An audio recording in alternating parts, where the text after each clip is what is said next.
people hire us because they're looking for our aesthetic, but I don't push that on people. It's so important that my projects tell the client's story. So we do a lot of digging as to who they are and lifestyle, because I want people to walk into their home when they're done and it feel like them.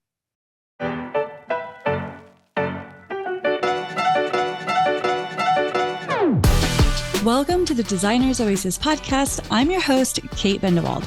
If you're tired of one-size-fits-all advice to running your interior design business, you're in the right place. Join me each week as we dive into topics to help you run a thriving interior design business without the hustle. We'll talk about the business of design, but also mindset and mental health, because I know when you thrive, so will your life and business. It wasn't that long ago that I stepped away from my corporate interior design job to build my own design business so that I could realize my own creative dreams, have more time with the people I love, and serve my clients at the highest level while making more money than I ever could have working for someone else. It wasn't always easy, and I made my share of mistakes along the way. Fast forward to today, and I've learned a thing or two. Since then, I've built multiple six-figure interior design businesses on authentic word-of-mouth referrals with many repeat clients. And I want to share it all with you, the ambitious, inspired, and I get it, occasionally overwhelmed interior designer who shares this dream of transforming lives through the art of interior design. You can do this. Thank you for letting me spend part of this day with you. Let's get to it.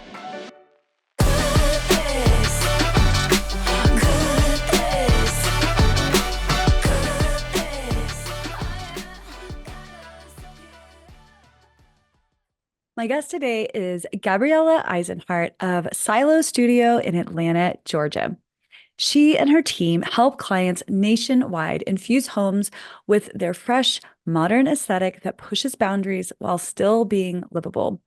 Today, we're sitting down with Gabriela to learn about the evolution of her business and how she manages a team today that helps her move projects from concept to completion. You are going to love Gabriela's honest and authentic candor about the realities of being at the helm of a business with a team to support. Gabriela shares how she gets to know her clients at the outset of a project so she can design with them in mind every step of the way. We're going to talk about her design process, how she delegates and communicates with her team, including asking her team to help improve their processes. And finally, we'll hear Gabriela share her thoughts on the power of being quiet in times of uncertainty so she can tap into her own inner wisdom to help guide her as a business owner, a designer, and a leader of her company. You don't want to miss this conversation, so settle in, my friend, and please welcome Gabriela Eisenhart to the show. Hi, good morning, Gabriela. Welcome to the show. How are you? Hi, Kate. I'm great. How are you? I am wonderful. I'm so excited to be visiting with you today. I have been really enjoying digging into your website and your social media and your brand and learning a bit about you. And I have some questions that I'm very excited to ask you today to learn more about you and your company, Silo Design Studio. So thank you for joining me today. Thank you, Kate. I'm excited to talk to you as well. Excellent. So, okay. Gabriela, you have your company is called Silo Studios, and you're based out of Atlanta, Georgia. And I want you to give us a bit of a backstory, because before you moved into the world of interior design, you worked in film and production because your original background was in the visual arts. So I'd love to kind of look back at what that experience was like and how you've brought that into the work that you're doing today, and also hear a little bit about that transition of going from film and production into interior design. Because in my mind, when I hear those two things, I can kind of see a connection between the two different fields. And so I'd love to learn more about that. So take us back a little bit prior to starting your first design business, because my understanding is you've had 3. So we're going to talk about those. Okay. But prior to your work as an interior designer, tell us about your career, your first career before this. Okay. Well, Let's see. So yes, I have a fine arts degree with specializing in film, and when I graduated, or even while I was in school, I was always the producer. I played the producer role. I have a very strong business sense, and I was always able to really manage projects well. Um, so I feel like those skills have helped me tremendously in the world of design, because I run my design studio the same as I ran a production. Timelines and deadlines are very important to me, and my team knows that. We do a ton of construction, so I feel like construction is the equivalent of a production day. So, you have pre-production, and I call, in the design world, that's like the design phase and onboarding. And then we have, the production days, and the design world, that's construction and execution. And then, we wrap it up. It's post-production. And that's, in our world, design world, that's punch list, never ending. That makes so much sense. Yeah. I don't want to say that we rush through our projects, because I believe in the world of slow design and letting things really happen organically. But when a client comes to us, I'm very straightforward with how long this is going to take, and we deliver. And I think that helps set us apart, because clients, can plan their lives around their project. Oh my goodness. I'm very excited to dig into this a little bit, because so slow design, you said I'm a believer in slow design. What is slow design to you? It's the opposite of fast fashion, right? Yeah. It's being intentional about the pieces and the things that you're curating and bringing into the home. It's giving you a moment, to breathe, step back, and you're executing something, but then taking a moment to breathe, step back, going, okay, is this working? And that's a hard thing to do with a client, right? Because they're wanting, I get so many calls, and they're wanting things done so fast. And I'm not gonna lie, we deliver. Like, if you need your house furnished and there's this deadline, I'm going to do my best to make that happen for you. But I love it when I have the wiggle room with a client to let things organically happen. Can be smack in the middle of a design project, designing whatever in the house, and the client's gone for the summer traveling, and they come back inspired, and they want this and they want that. I want my clients' homes to tell their stories, and what a better way to tell their story than like them bringing in pieces that they've discovered, or experience they've had. Right. That it can progress a little bit more organically. What I'm hearing, I like, because it sounds like you are able and willing to have conversations with your clients about the benefits of slower design, which is really intentional design. We think about the things that we bring into our homes and the energy that they carry and what kind of energy we want in our space. But that you're not so rigid that if it checks all the other boxes, but maybe they want it on a timeline that wouldn't be something you would typically lay out, that if it's a project you really want, you're willing to be flexible and say yes, still within reason, I'm sure. Yeah. I think that flexibility is a really important aspect of creating kind of your standards and what you're comfortable with in your business, but still giving yourself some wiggle room, which I think is a really smart way to run your business. Yeah, and I think for me, it's about educating the client, right? So, sure, we have deadlines to meet and life to live, and I get that. But let's talk about like doing that custom couch or the custom island, and waiting those extra few months for it, because it's gonna stand the test of time and last so much longer. So I will speak up if it's just not right. And I think my clients respect me for that, and they know that they can trust me. Like, I'm going to say, hey, this is a bad decision if it is a bad decision. I think you just mentioned something really important, and I don't want to skip over this. I work with designers across all seasons, right? Some that are very new and some that are much more experienced, and definitely the designers who have more experience get this. But what you said was clients trust me more when you push back a little bit. And I think with younger designers, when they're still in this phase of building confidence on speaking up about what's going to work and what's not, and pushing back a little bit gently and professionally and all of that stuff with clients. I want to convey that what you just said really resonated for me, that when you can push back with a client and tell them this isn't going to work because of X, Y, and Z, of course, if you do it in a courteous and professional way, that you will actually garner more respect from them, because that's why they hired you, right? What they could just go do it on their own if they didn't have your wisdom to help guide them and know when to push and pull and to say yes and when to say no. So I think that is a really wise way to approach kind of that communication piece with your clients. Yeah, it is important. That's one of the first conversations I have with clients when we're getting to know each other is, I'm going to be honest. I'm going to be straightforward about things. And you're going to learn, you'll be able to learn to trust me that way. Right. And, I have good relationships with our clients. I do.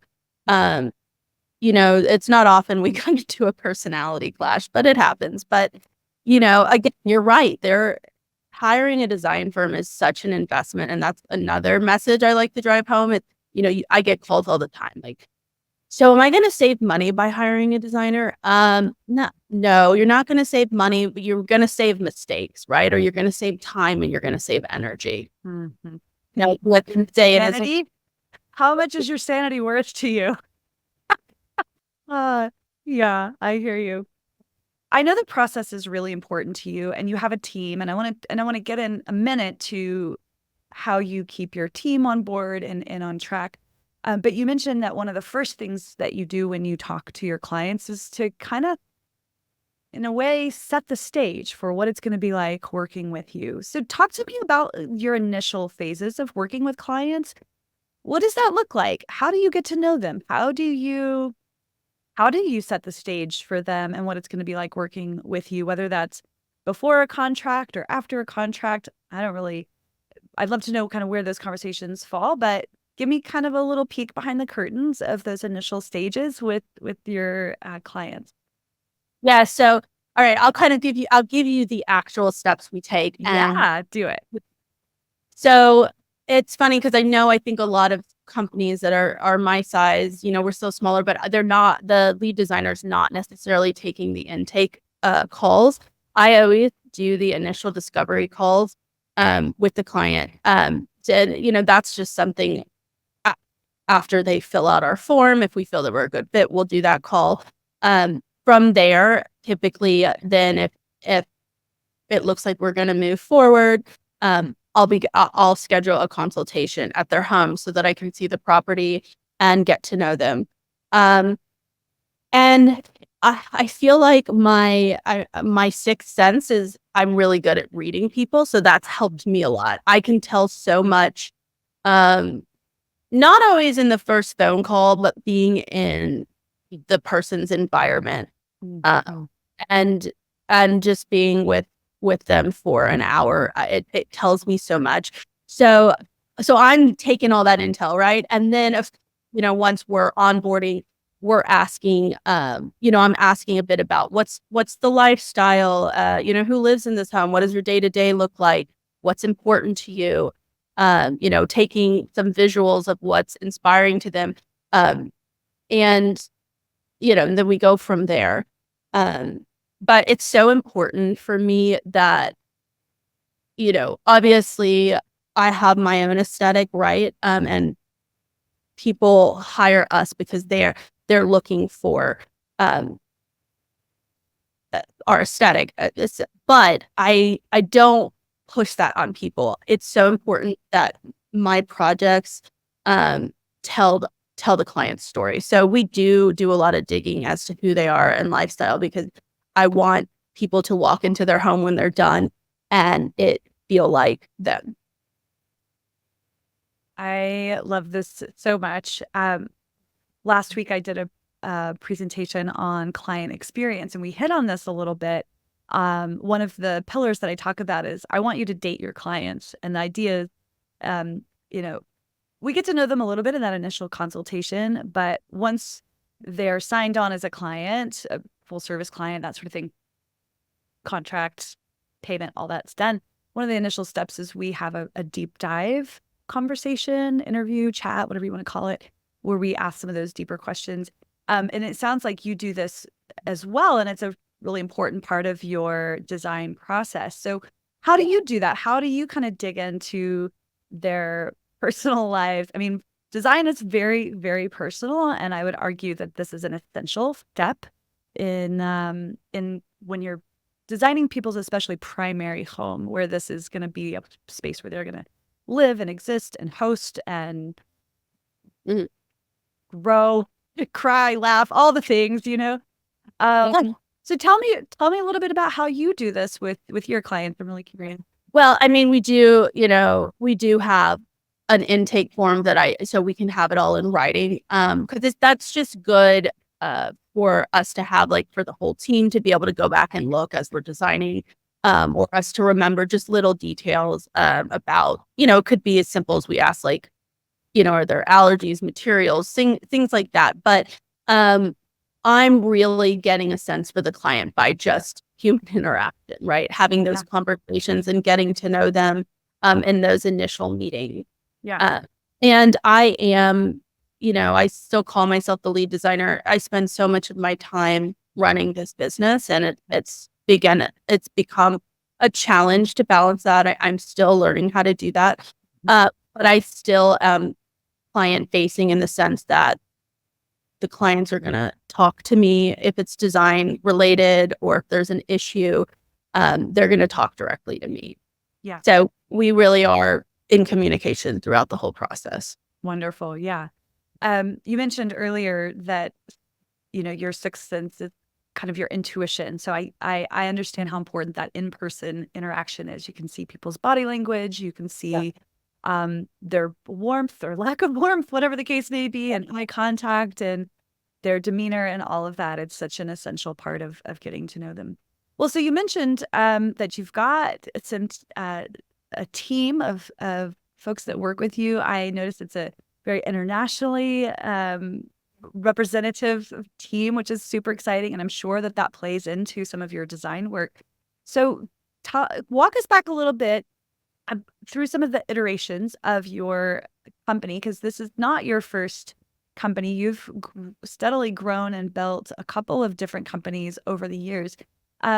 So take us back a little bit to the first iteration, and then I'd love to hear from there how in this new business, Silo Studios, how you're working with your team today.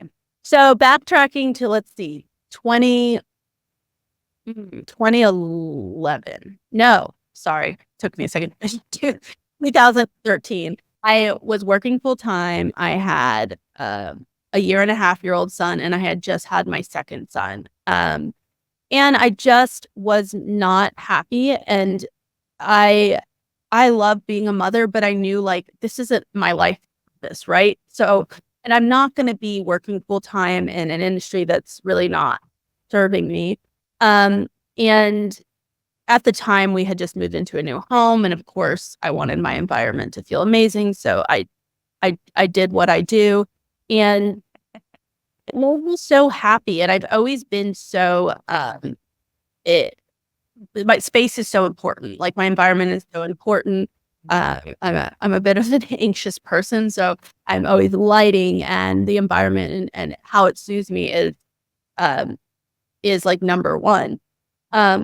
So it just happened organically, in the sense that people started asking me to do their homes, and a light bulb went off. And I can have a bit of a fake it till you make it mentality, and like, I'm going to dive in head first. I don't know what I'm doing, but let's do this, and let's learn, and let's grow.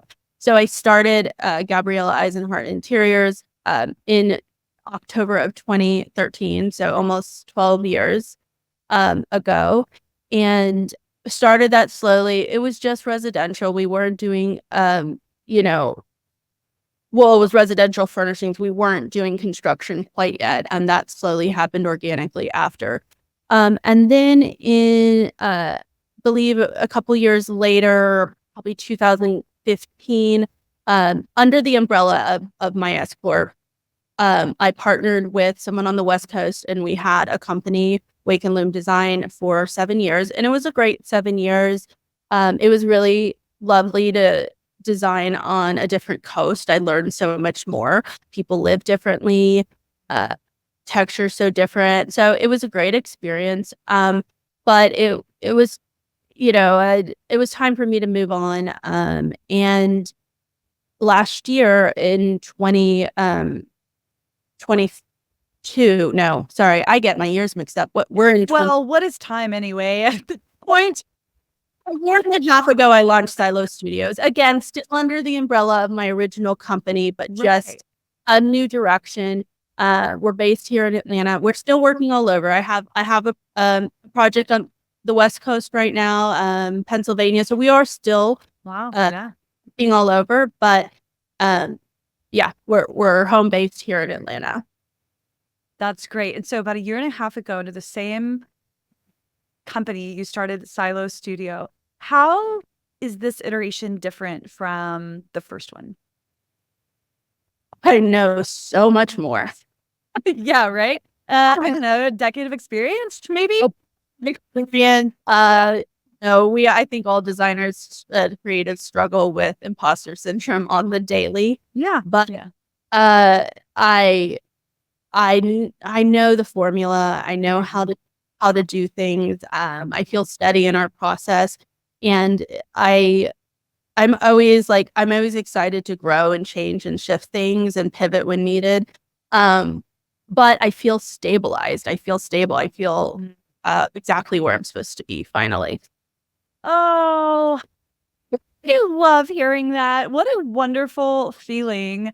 And I think it's such a good message for young designers to hear that from somebody who's as established as you are. First of all, this idea of imposter syndrome or imposter feelings, whatever you want to call it. I mean, we have on the record Viola Davis, Michelle Obama, all saying that they have experienced imposter phenomenon. So first of all, and here on the podcast, this is a conversation or topic that comes up a lot. And so I like to do whatever I can to normalize those feelings and help people realize, like, these are just thoughts in your head, and everybody has them and they pass.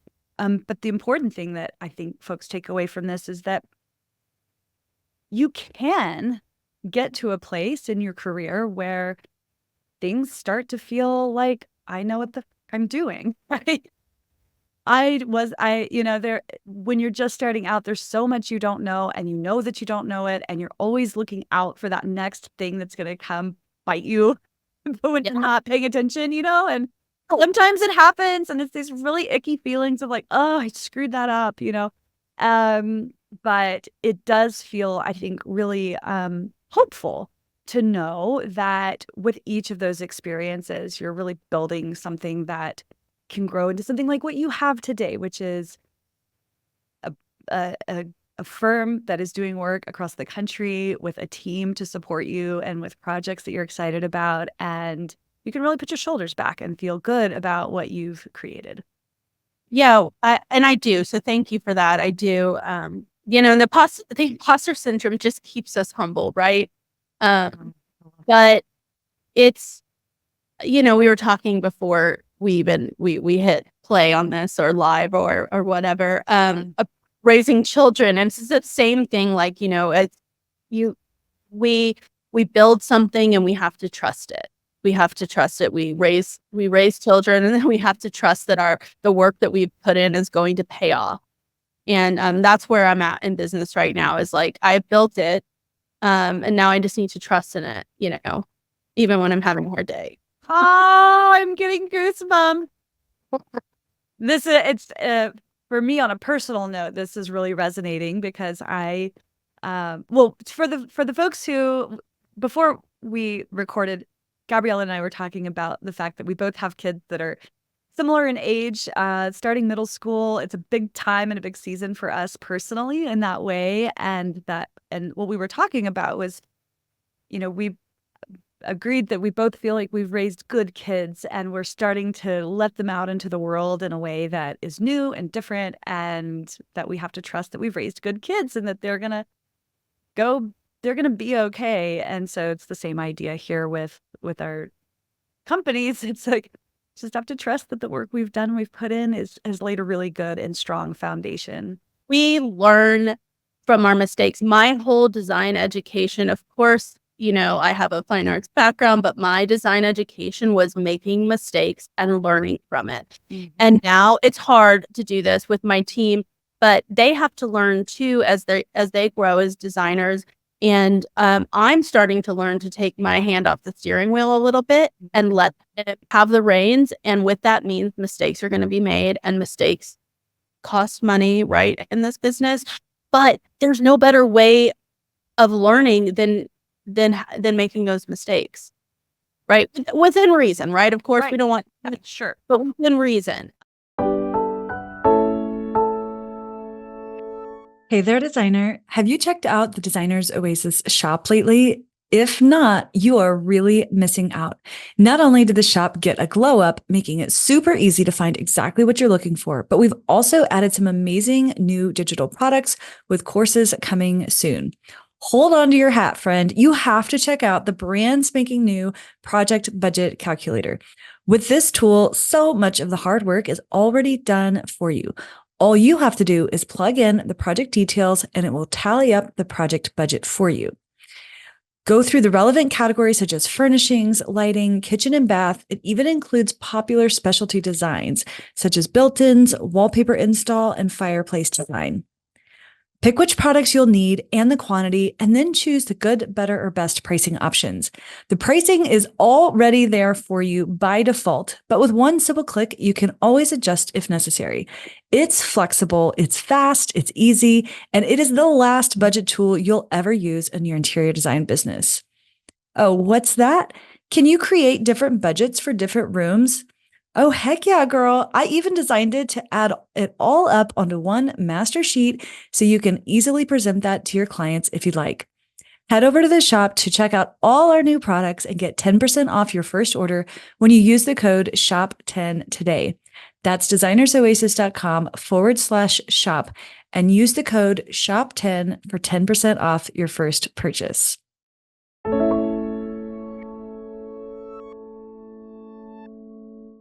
this is a nice segue because I want to talk about really growing and managing a team, because I think you are a great person to talk about this. You have a team of 3 right now. Is that correct? Okay. So talk to me a little bit about their roles and how they support you on projects. Yeah. So I've grown a team slowly but surely, and I've even grown it up to 5 people last year, and it wasn't the right balance. And I feel right now for where we are as a company, the 4 of us is the perfect team, the perfect balance. I have wonderful employees. I just have a great team. I'm so lucky. So my first hire though was operations. When it was early on, it was we called her a design assistant, but it's really not her role. And so our operations manager really handles everything under the sun, handles all of our, order management, order issues, and has even fallen into a role of project management. I do a lot of the project management still, but she as well has been doing it. So she plays a lot of roles in the company. Yeah. And I know some design firms run it where the designers place their orders, and I'm sure that works well. But for us, it's been really nice to have everything go through one person. It's a lot more organized for me. And then I have 2 designers that are just wonderful. And so they work, with me on all the projects in the design phase of things. And are you guys doing all of your own drawings in-house? Yes, unless we need like an architectural drawing, then we'll outsource, but typically for what we're needing, we do it. Yeah. Do you mind if I ask what software you use for your drawings? Yeah, so we use SketchUp right now, and then we do a lot of our design presentations photorealistically, like old school Photoshop. Yeah. Like that. Yeah. Hey, if it works, it works. Great. I love it. Well, I've been playing with like maybe we should do this. I mean, there's all this, all these AI generated crazy, like it looks like a picture. And there's these companies you outsource to, but I don't know. I'm not there yet, and I feel like our presentations are going really well, and clients are seeing our vision. And that's the whole point, right? They need if we can convey what we're trying to convey and it's working, then I'll put my focus elsewhere. Yeah. I think it's smart, right? Because we as designers, just last night, I had something on my Instagram feed, a new software, right? There's so many shiny objects that we have to try to decide, like, does this need my attention right now? Is this a tool that could really help us streamline our process or grow or whatever? Or is this a shiny object and I need to just like keep on keeping on, keep moving on? And that's something that I think as business owners, we're constantly having to think through those when they come up. Yeah. Yeah. Especially when it comes to like software, for sure. Okay, so you have these two designers. Do both designers help you with all of the projects, or do you say, hey, you're on this project and you're on that project? Is it a little bit of both? Yeah. So, I mean, do you want me to talk a little bit about our design process and how that's executed? I would walk us through your design process. I'd love to hear that from you. Sure. So it's funny. I've become, I would say, a creative director now because my girls wonderful and they get the vision of of the work that I'm wanting to put out. So I'm really able to give them a lot of design autonomy to just go for it. So typically, again, right, I'm doing all the client communication. So, and I'm getting all that intel up front. So when we start a project, we'll come in, we'll have a meeting. Hey, this is the project. This is the design inspiration. This is what I'm looking for. And then, I'll probably riddle off like some parameters to stay within. Sure. And then, I let them run with it. And then they present to me phase one. And then I drive them nuts for about, a few rounds of edits back and forth. That's your job. And then I present. So it's great that we work really, really well together. And typically a designer will get assigned on a job. I'm always the lead designer, and then we do like designer 1, designer 2. So designer 2 is always the support. So everyone knows what's going on with every project. That way, if it's out of town, we can step in for each other. Got it. How do you and your team, the four of you, stay on the same page in terms of communicating? Like, okay, here's what I worked on today. Here's where things are. How do you guys systemize that? Slack. Yeah. Okay, great. I've failed at Asana. My student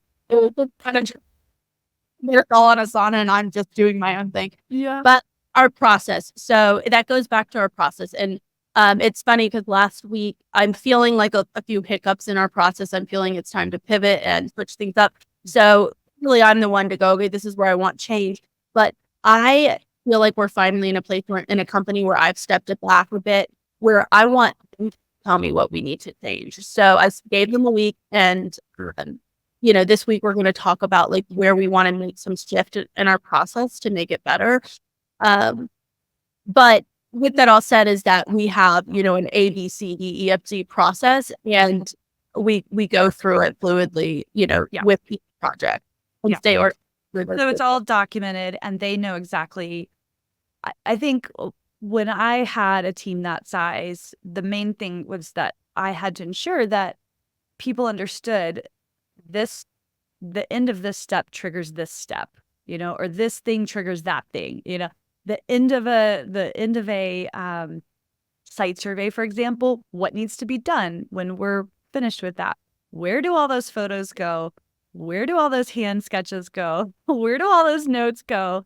They're not going to do me any good on your phone, that kind of thing. So, and we use the cloud, right? So we have a million Google files, and we have internal, and we have client drives, and there's a folder for everything. And it's just like, Gabriela, it's on the drive, or here it is. And it's the team's often reminding me of my own process that I created. Yeah. Exactly. That is a familiar feeling for sure. You mentioned a minute ago that you asked your team to develop the feedback and the adjustments and changes that need to be made. Why did you think it was important to ask them to do that rather than from the top down? So, because they're in it every day, just like I am. And you know what? They're in it even more at times. Because, no, trust me, I'm coming to the table with what I think needs to change.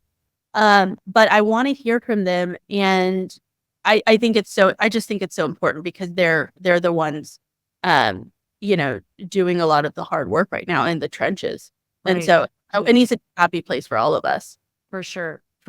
And I think it gives them ownership too, and a sense of responsibility when they are in charge of sort of guiding that ship a little bit. But it's true. And I've had my team here at Designers Oasis have, they chose to switch to ClickUp from Asana because they're the ones that are managing it every single day. And so I was willing to let that go. I can't say that I love it, but I'm using it as we speak. I've got a ClickUp document open. And what was important to me was to listen to them for the same reasons, was because they're the ones that are in it. And if they're going to be using it, it's important that they're using a tool that makes sense and they have a process that they can follow too.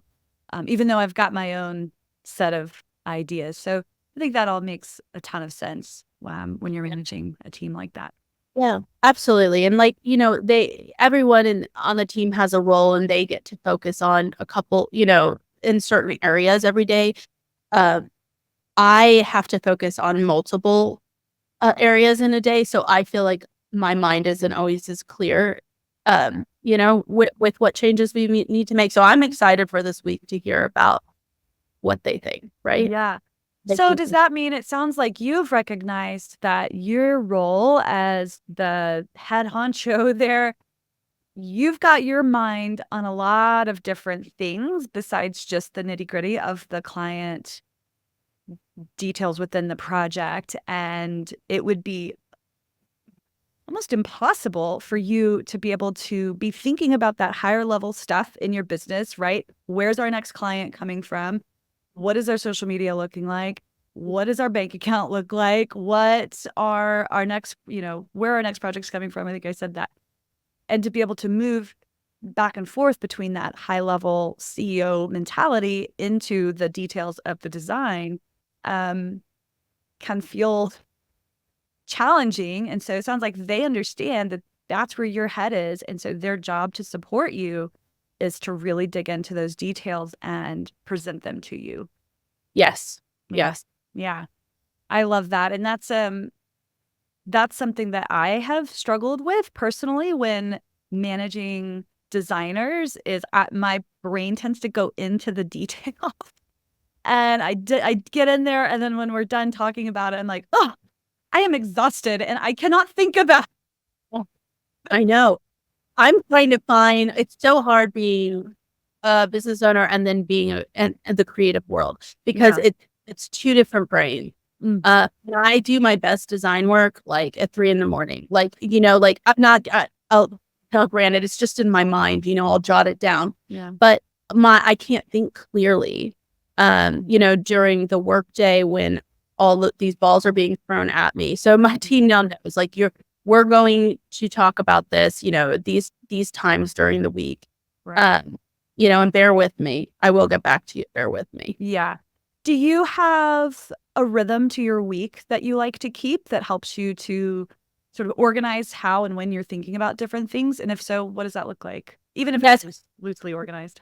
Well, no, I mean, I'm really trying to get better about it, because I often overschedule myself. But We have a wonderful communal office here in Atlanta, but we have like a hybrid system. So not everybody is in the office at the same time. So Wednesday is our team day, and that's when everyone's here together. We have a big weekly meeting. And then I also have a design meeting with the designers on Wednesdays. Mondays in the office is just me and the designers. So that's like fresh start to the week. And I'm having meetings with the designers those days. Tuesday, everyone works from home. And it's a good day for me to deal with, business stuff is what I call it. Mhm. And then, do you like how I'm not going in the order of the week? Just jump. That's all I see that. It's the things that light you up the most in the order. Maybe, I don't know. What you were going to. Team day Wednesday. So that's where my mind at. Yeah. Thursdays I reserve for a lot of like my presentations or me getting around on site visits, even though those end up sprinkling around throughout the week. I try to keep them all on Thursdays. Yeah. And then Friday is just the designers work from home, and it's me and the operations manager. And it's a time for us to kind of go through things and check on budgets and do more in the business stuff. Wrap it up. Yeah. Wrap up. Yeah, got it. That makes a lot of sense. I have been doing a similar type thing for myself in my week for years, and whenever my week gets off, I can feel it. I'm like, oh, I don't feel like myself, like this week, for example, which was shot by Monday, but it's okay. We bounce back, but I love that rhythm because it's predictable for me, and I know, I don't have to think about that right now because I'm going to do it on Monday or Tuesday or whatever. So whatever, Yeah. and I try to tell designers who want to implement something like this is like, my week workflow might not work for you, just like yours is different for you and your team. So you got to try to figure out what works best for you and maybe take some iterations and be willing to be flexible as well, because that's just business and life.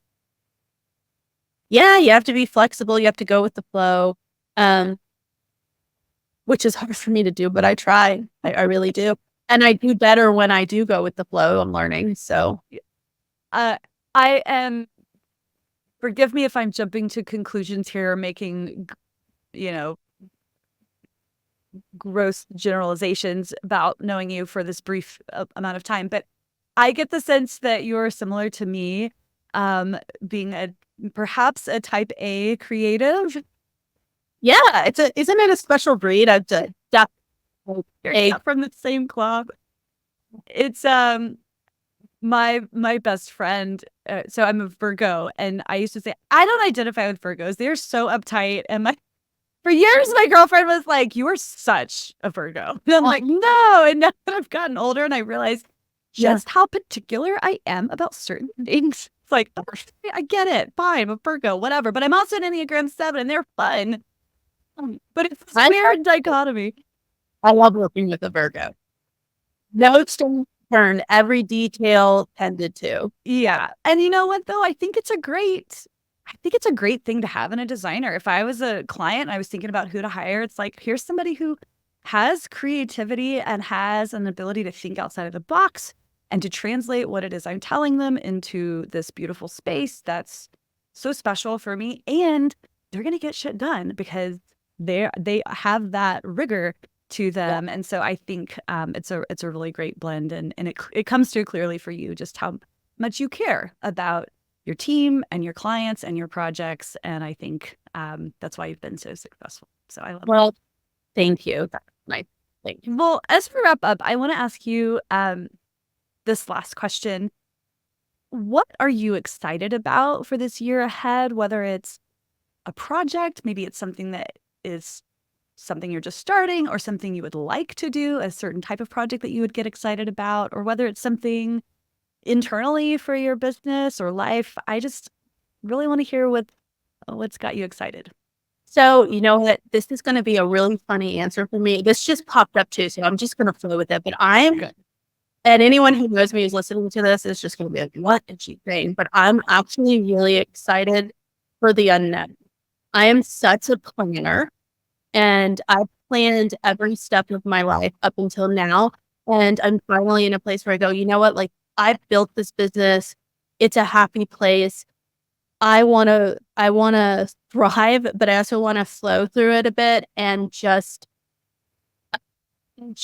be flexible enough to shift when I need to change those processes, and to just be quiet enough to listen to what I need and what the team needs.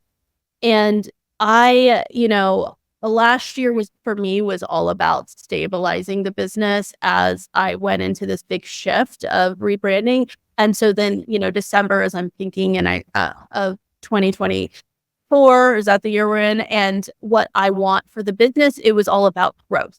Let's keep growing. Let's keep growing. And it's so funny because the universe had different plans for me. We're stable. We're growing. We're doing great. But, things have turned out a little bit differently than I thought this year, and I'm all for it.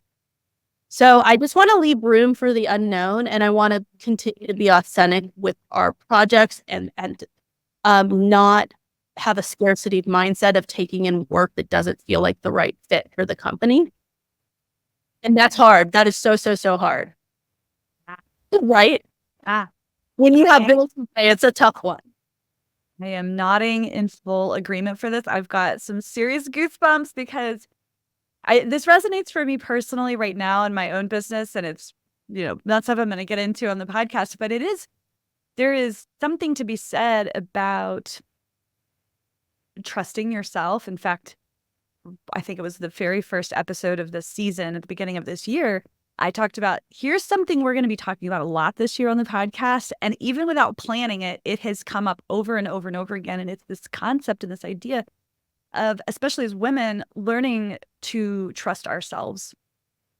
And I think that we all have an innate wisdom inside of us that we tend to question and squash, and we tend to minimize our wisdom. Yep.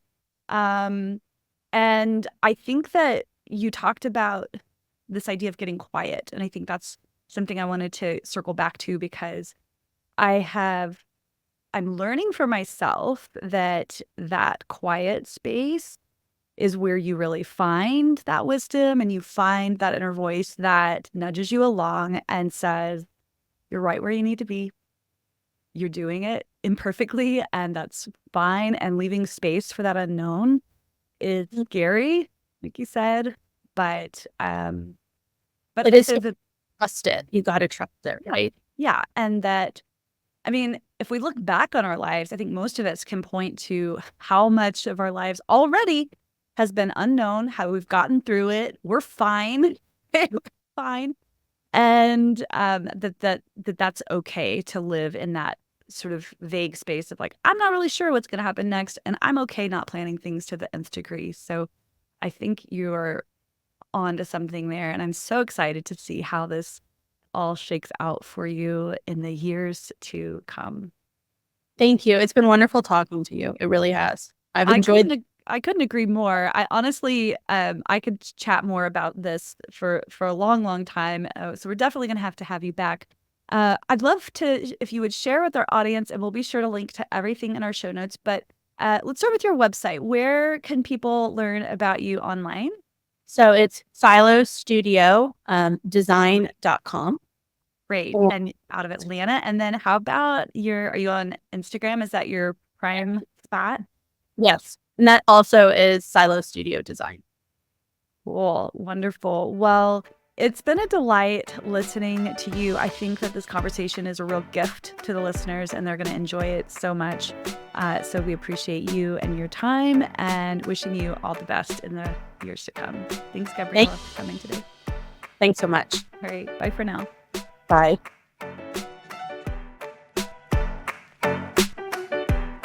Hey friend, thank you so much for letting me spend a part of this day with you. I'm so passionate about helping designers like you, and I believe in a rising tide, that when one of us does well, we all do better.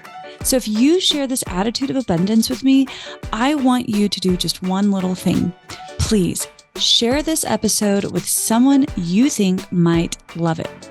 And if you're feeling extra generous today, go ahead and take just 30 seconds to open your podcast app and leave us a 5-star rating and review. It's free for you to do, and it helps me to be able to keep making more episodes and resources for you. However you choose to help, please know I appreciate you so very much.